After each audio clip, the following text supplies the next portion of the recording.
That's what the fans want to see. They want to see us compete. We're voted in for what we do during the season, which is, play hard. Kobe all over Shane. He has really done an amazing job defensively. Here's Jordan with the change of pace. And rejected by Bryant. Steal. All right, welcome back to the show, everybody. Hope you all having a good day so far. So, guess what popped up on my feed? New Eric Smith video, and you know I'm reacting to it, y'all. This one is titled "How Wemby Kept Kobe's Spirit Alive." So 100% I'm reacting to this one. I can already say I am pretty damn sure he's going to be talking about the All-Star game and how, basically Wemby was the only guy. People responded to Wemby, but Wemby was the only one who went out there ready to set a tone like a real leader does, a real alpha dog does. That's something that Kobe did. That's something that MJ did. That's something what Bird and Magic did prior to that, and Dr. J. We've been looking for an alpha dog, someone to set a tone for a long time now. And I think we finally got one. Hopefully he stays healthy. Hopefully he stays uncorrupt. But I mean, he straight up said it before the All-Star game. He said, "I'm going to play hard, and I hope everybody else follows. If they don't, I'll do it by myself." Pretty sure that's like word for word right there what he said. So he put the whole league on notice. If you don't join me, I'll do it by myself. That's a real alpha dog. Don't care what you're doing. This is what I'm doing. Anyways, can't wait to watch this video, you guys. Link is down below for Eric Smith's channel. Highly recommend checking out his channel, you guys. He's an up and coming YouTuber. And also a big shout out to channel members. Appreciate you guys very much. Let's get right into this. I like this topic, so let's get into this, guys. Like the video if you could. This is a good one to hype if you could. Eric Smith's channel is still growing, so the more eyes get on this video, the more eyes hopefully potentially get on his channel. And I remind you all, the link is down below in the description of this video to check his out. So hit that hype, hit that like, leave a comment down below. All these things help. I appreciate you all for understanding, and let's do it. The NBA All-Star Game has become a shocking example of everything wrong with our generation. Phones and social media being more important than competitiveness, and dunks and crossovers being more important than defense. But I think really what has made all this disgusted deep down is the classic trope of dudes we've all seen at 24-Hour Fitness, showing lack of effort so that when they get beat they can say, "Oh, I wasn't really trying." Superstars all hiding behind fear of fourth quarter alpha male mano-a-mano pressure.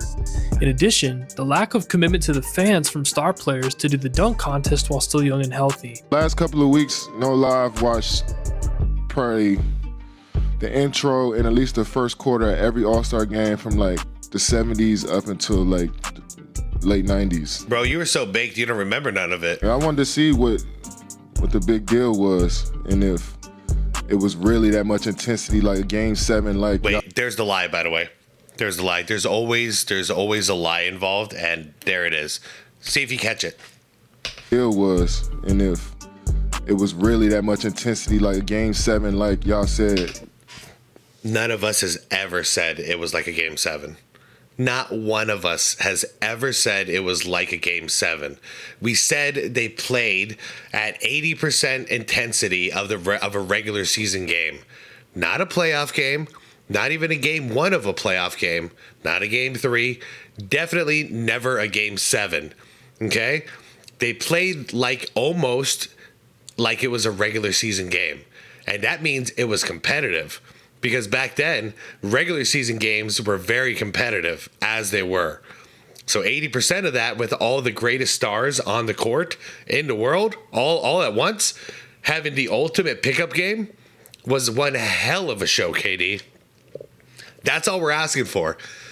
So 80% of a regular season game, if y'all can do that at the All-Star break, we'd be extremely happy fans. But now, you acting like you changing the message, you know what I mean? You're gaslighting the whole situation, saying that we said it's like a Game 7. No, we never said that. That's unrealistic expectations. Game 7 is do or die.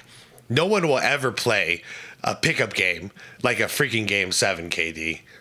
So no. You started out like it's sad because a lot of his fans are probably going to be like, see, he tried to understand, but it's not like that. The old heads are lying. Nah, man. KD's lying like always. We never said it. It was back then, and it wasn't. And you know what I'm saying? So like, you know, but that's usually what I tend to watch, the 60s, 70s, that stuff. You know, now they got it all on YouTube, you know, so I can go back and take a peek at the historians of the game and the people that laid the foundation down for us. But I've been watching All-Star games, and the intensity the older generation been talking about, I don't know if I've seen it. You know? In a star. Well, the rest of us do. So I don't know. You should probably put down that pipe or that blunt. Maybe actually soak it in a little bit. But that's up to you, bro. Stars game in the late 90s and 2000s, we knew the 3 or 4 players who would battle to show us who was the best player in the league once it got to the fourth quarter. Kevin Durant is right.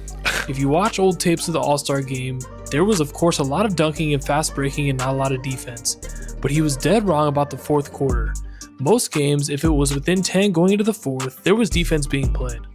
I saw you saw the rosters were revealed and said you're on that. Hell, I was just watching the 97 All-Star game. The first quarter they came out and they were playing solid defense, like right out of the jump ball. That was a cool one. Now, you don't get that every single All-Star game back then. You know, usually like the first quarter kind of creeps up. The second quarter, how about this? Old school All-Star games, it starts out with low intensity, and then by the fourth quarter, it does look like a playoff game.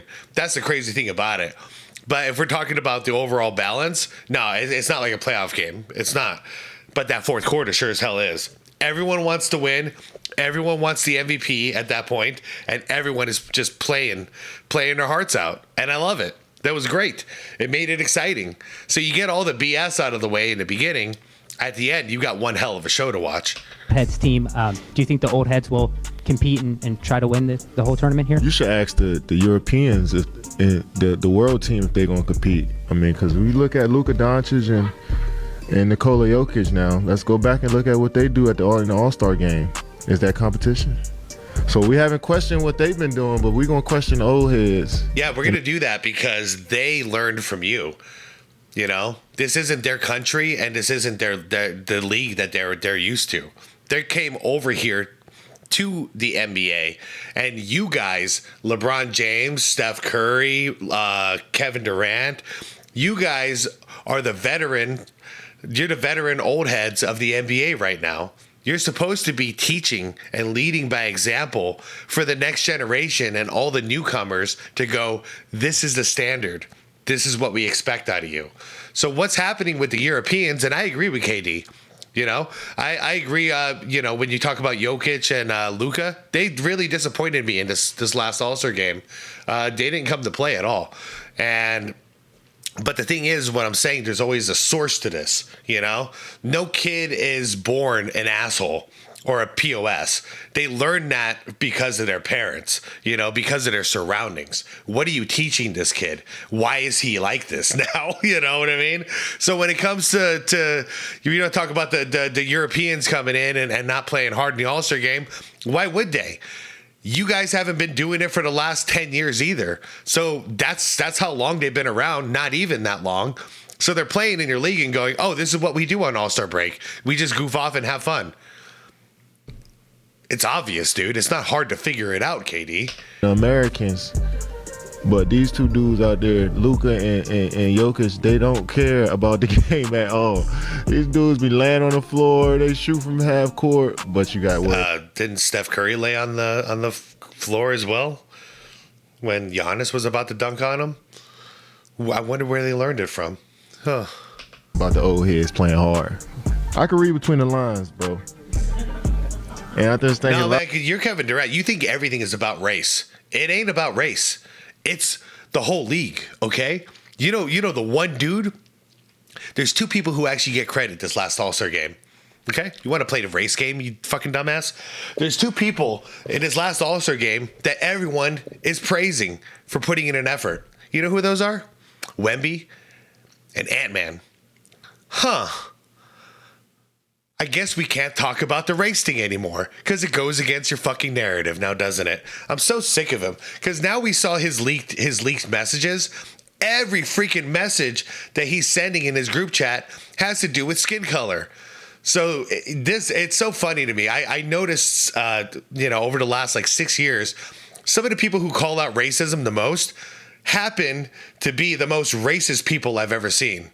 And I think KD's on that list. A lot of times, I'm just saying that I can read between the lines. Yeah, me too. But there was one man who brought the competitiveness of the All-Star game to a new level, Kobe Bean Bryant. Kobe was eager from day one to prove to himself and yeah. If it is a race thing, then how come we always talk about how intense Kobe and Jordan played in the All-Star games? What the hell, dude? Dude, lay off the weed for a little while, bro. Just for a little bit. He was the best player in the game. So no better way than the All-Star game to start out on that journey.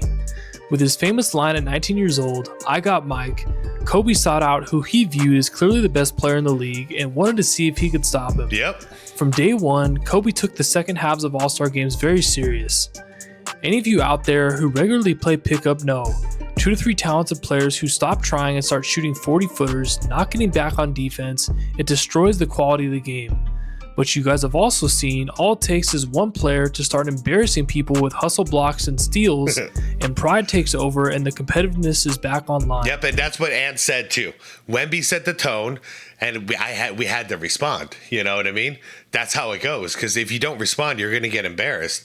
But I'm really appreciative that Ant said it over and over again the exact way he did it. Wemby set the tone, so we had to respond. That's all we've been saying for 10 years now is, can somebody, one person, one star set the damn tone so everybody else will follow? Because that's what Jordan did. That's what Kobe did. That's what Bird and Magic and Dr. J did. We just need one. And we finally got one, and it's Wemby. Sorry, KD. I wish it was you. It should have been you over the last 10 years. You're more talented than pretty much anybody in the world offensively. You should have went out there and played. Kobe knew this, and like Michael Jordan taught him, he didn't mind provoking people because they wanted people at their best before they assassinated them. Mm-hmm. Kobe famously saw the interview from Michael Jordan before the 2013 All-Star game in Houston, where MJ tried to dodge a question about who was better between LeBron and Kobe, and when pressed, finally admitted that he viewed 5 championships as better than 1. LeBron, of course, chose to narrativize it in the media while clearly being hurt, but stating he didn't care.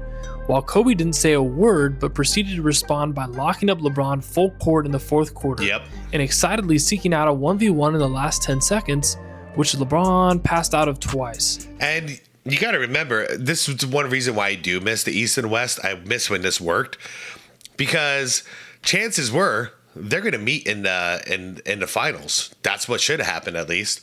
You know what I mean? It should have worked out that way, but unfortunately it didn't work out that way. But when you're at the halfway point in a season, so you're going up against all the stars of the opposition, which is, if you're in the East, the opposition's the West. So you don't want to give them a leg up during this game. So they walk away confident, going, "Oh man, I ain't even worried about these guys. We meet up in the finals. I'm whooping their ass." No, you got to keep that advantage, and that's what Kobe's doing. Game, along with the famous incident where Kobe was embarrassing lazy defenders so much that it fired up Dwayne Wade to break Kobe's nose. Yeah, I love this. Solidified the All-Star game as must-watch TV, especially in the 4th quarter. However, Kobe soon unfortunately tore his Achilles, followed by a rash of other injuries, and he sadly began to become a shell of himself on the court. Yep. So, the torch was there for the taking. Would MVPs LeBron or Kevin Durant take it? Widely regarded as the best 2 players in the league post-Kobe? Or would an up-and-coming Kawhi Leonard or Steph Curry take the mantle? The answer was none of the above. I know. As each passing year, clearly competitiveness in the All-Star game was a priority for none of them. Chris Paul and a few others tried and it's sad too, because we're, those players you listed, none of them are actually good defenders. So that's part of the problem. LeBron, no. KD, no. Steph, no. So who was going to set the damn tone? All 3 of them can only set it on offense. They can't set it on defense. And defense is where, that's how it happened. Because everyone thought, you go into an All-Star game and you're just going to have a shooting exhibition. until someone locks you up and it's like, oh, we're playing for real now. None of them can actually do that. And I think that's why Wemby is the first one to do it, because Wemby is a defensive freaking monster. So he wasn't given anything for free. Everything had to be earned while he was on the court. I think that was the key. We needed a real defender all-star. Best in the fourth quarters, but over time, the culture disintegrated, the fans got angry, and even the long-enjoyed dunk contest fell off after the Aaron Gordon, Zach LaVine glory days were over. Yeah. So, gimmicks were tried, none of which worked, and soon, frustrated NBA legends like Larry Bird, who famously said, "It makes me physically ill when I see a player not dive for a ball going out of bounds," decided enough is enough. Before recent All-Star game, reportedly Reggie Miller, Oscar Robertson, and Larry Bird went into the locker room and gave a speech, pushing the players to bring back competitiveness. According to Stephen A. Smith, the players all looked at LeBron, who reportedly rolled his eyes. The players then went out and played, by all accounts, the least competitive All-Star game in league history and set point total records. 1 to 2 guys that have the right attitude about this, that is a superstar, changes everything. That's all you need. Remember what happened last year. In last year's All-Star game, Dr. J and Larry Bird, you heard the story just like I did, Wilbon. They made sure we know.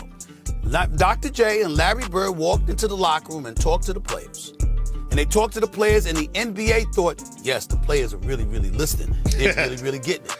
And then one of the superstars, who will remain nameless, but everybody can surmise who that was, LeBron, gave a side eye to those guys while they were talking. And then the players went out there and let 400 points be scored. If one player can have that kind of an impact negatively, they can also have that kind of impact positively. 100%. At this point, LeBron James had the power to set the tone every single one of these years. That's what pisses me off. He had the power to do it. He was the face of the league, like it or not, and I don't like it, but it is what it is. Him as the face of the league had every opportunity. All he had to do was play defense. That's all he had to do. Everybody else would have fallen in line. That's it. Talk a little trash, have a little fun, play a little defense. It would have been game on every single year. But he chose not to do it. This is why I'm ready for the old heads to get out of the league at this point. I am 100% ready for like KD and LeBron and all these guys to just, it's time to move on. Because I see the younger generation, between like Wemby and Ant, they're setting tones. They're doing what we're asking them to do right now. At least they did it in the All-Star game, and hopefully they continued that moving forward. But the old heads are just getting in the way. They're complaining, they're whining, they're crying, just like they always do. For whatever reason, they can't stop complaining and crying, and playing victim. Well, we got the younger generation going, it's not so hard. Let's just play a solid game of basketball. Let's play for the fans. Boom, and then we're all happy. That's all it takes. So the old heads, they got to go. Make room for the young talent. I think they get us. They're getting us a little better. Most of us fans gave up and no longer were watching. But the fans and media narrative after last year's game was strong, especially after LeBron, reportedly frustrated with the league office for not acquiescing his demands on a separate issue, backed out of playing 1 day before the game, after many of his fans had already purchased expensive tickets. This prompted NHL legend PK Subban to I'll rewind it. This pissed me off because he took up a roster spot that somebody else, some young star, could have had. It could have been someone else's first All-Star game. But instead of like giving notice, he did it 1 day before. 1 day before, giving them zero notice. It just, okay, we just wasted a roster spot in the All-Star game. That was selfish, man. Had already purchased expensive tickets. This prompted NHL legend PK Subban to go on a famous rant about it on SportsCenter. If you're really about sports, then you're about two things: your teammates and the fans. Yep. And I'm sorry, it doesn't matter how much money you're making. When you do not show up to play, you're letting your teammates down. When you do not show up to play, you're letting the fans down that are paying you 40, 50, 60 million. I don't care if you're getting 300 million. Congratulations. But these people in here are paying $2,500 a ticket, $5,000, that are blue-collared, hard-working people. If you don't get your head wrapped around that, you shouldn't be in pro sports. Yep. Because how are we going to grow? How do we expect you to be an example? Well, guess what? You don't want to be? You are one. You're on the biggest stage. You just said it.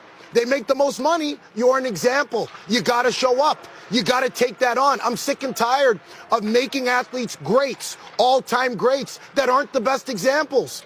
Those are the people that we want our kids to follow, yes, sir. that we want athletes to follow. That helps us in our game. Stephen A., you want athletes to be educated on this and understand this. They got to understand the importance of showing up to the All-Star game and being on the court.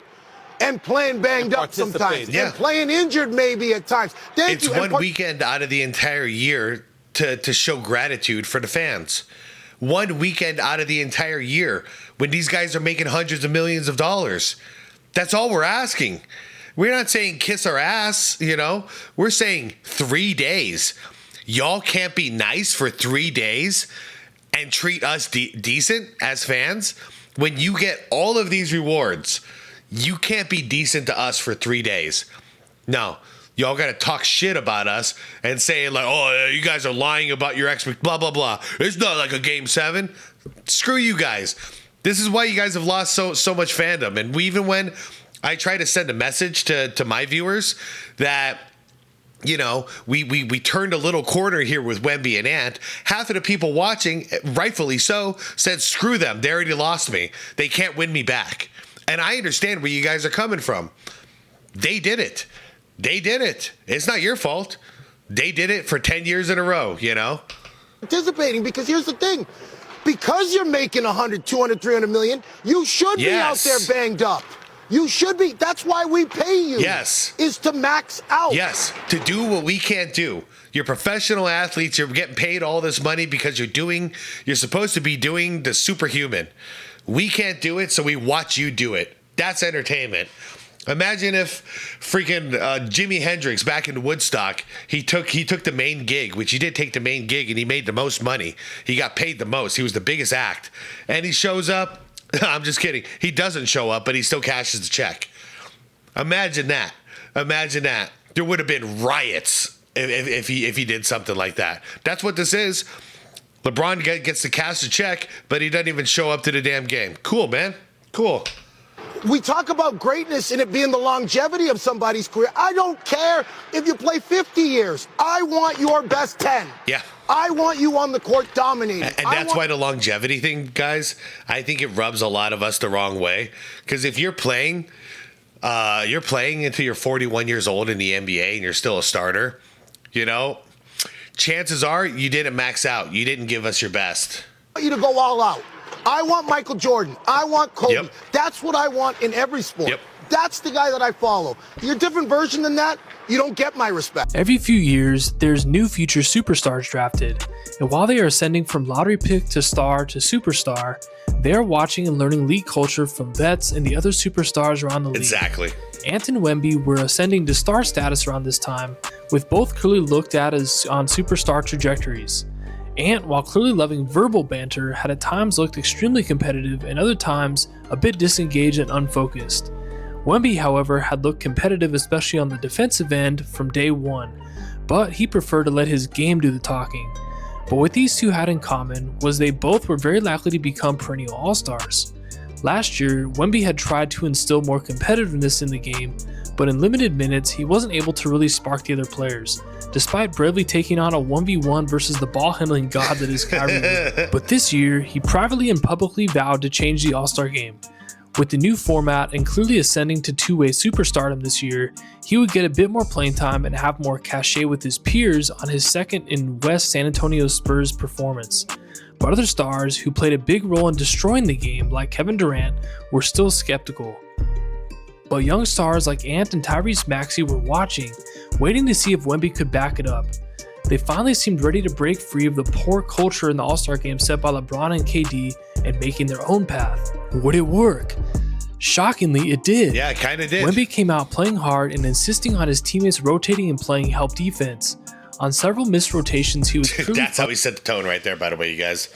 Like, this is it. Like, right here. On his teammates rotating and playing Give help me the defense. On several missed rotations. Yeah, like, right there. Tone set. I'm not here to mess around. He was clearly frustrated and let his teammates know. He personally kept all the games he was in close, leading to exciting finishes where solid defense was played. The best part as fans was seeing how pissed he was after losing.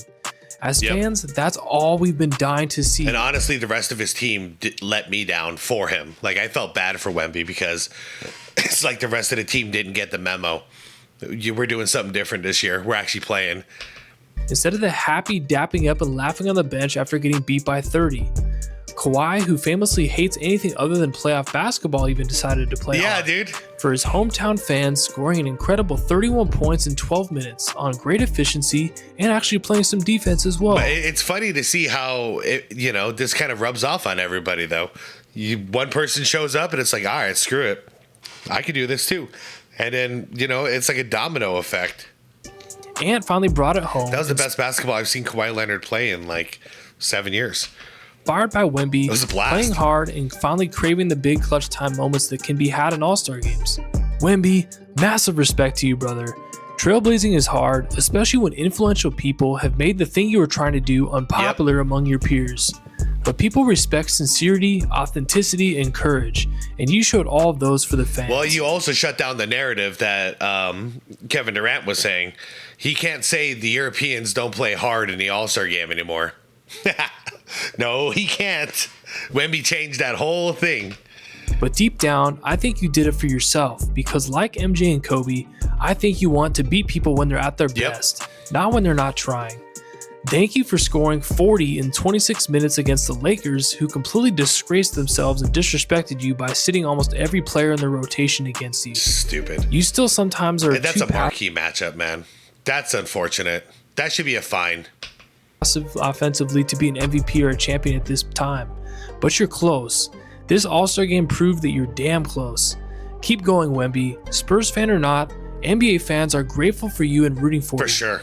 Thank you guys so much for watching. If you could please hype and like the video, leave a comment about future topics you'd like to see, and what you think of Wemby's mentality. As you guys know, YouTube doesn't really send videos to subscribers recommended like they used to, so please consider becoming a member as well so you can see the video and to support the channel. These videos take a lot of work and the support means a lot, and also allows me more time to do research.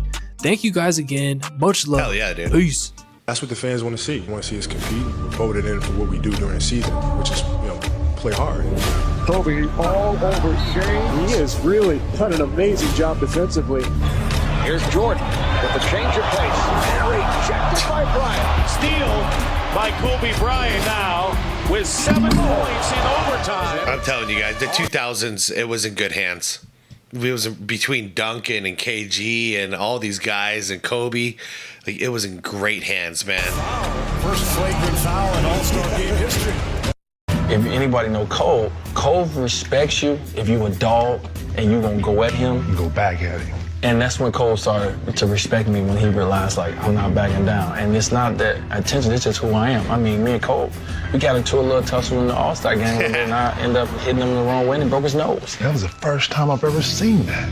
But I'm gonna tell you the thing. So after All-Star break, we got the Lakers about like 3 games after the break. Yes, he got the mask on. He got the mask on. But you know what? I called him, I'm not didn't maliciously do it. I called him and I said, yo, Cole. He was like, bro, I love it. I'm like, you what? He's like, I love it. I see you in a couple of days. I'm like, oh, this oh, snap. And when he gave it to me, too. You got credit right off the bat from Ant saying you set the tone. And then social media is blowing up saying Wemby did more to save the All-Star game in 10 minutes than they tried to do in 10 years. Why was it important for you to set the tone with the competitiveness? To make it more fun. I think it was pretty good, We got a guy like Kawhi going for 30, making every shot.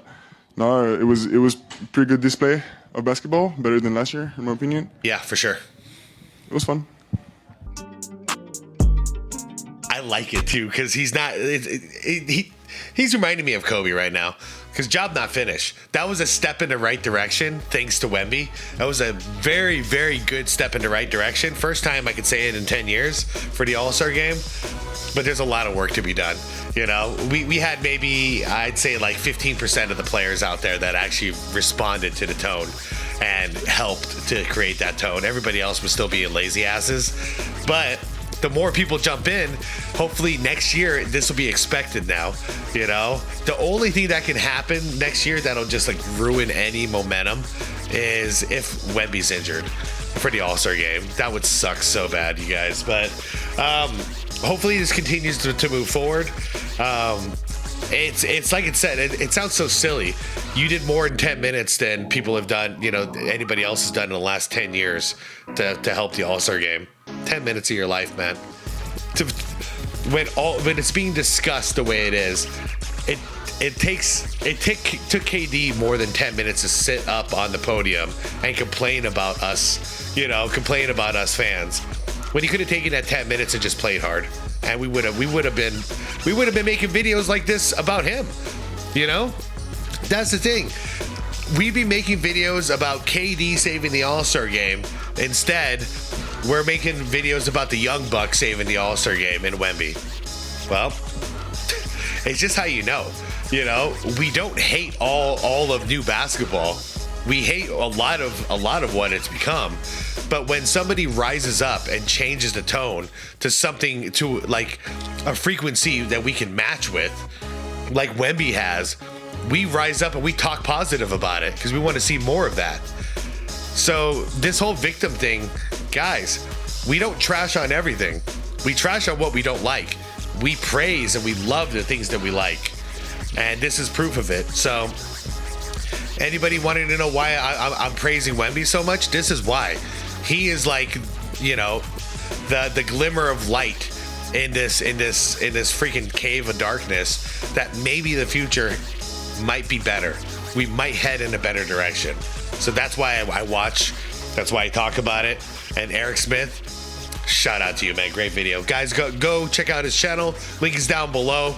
He does great videos just like this. And I'm out of here, you guys. I'll see you later. Like the vid on the way out. Subscribe if you want more content like this. And most importantly, it's the Be Water, my friends. Peace.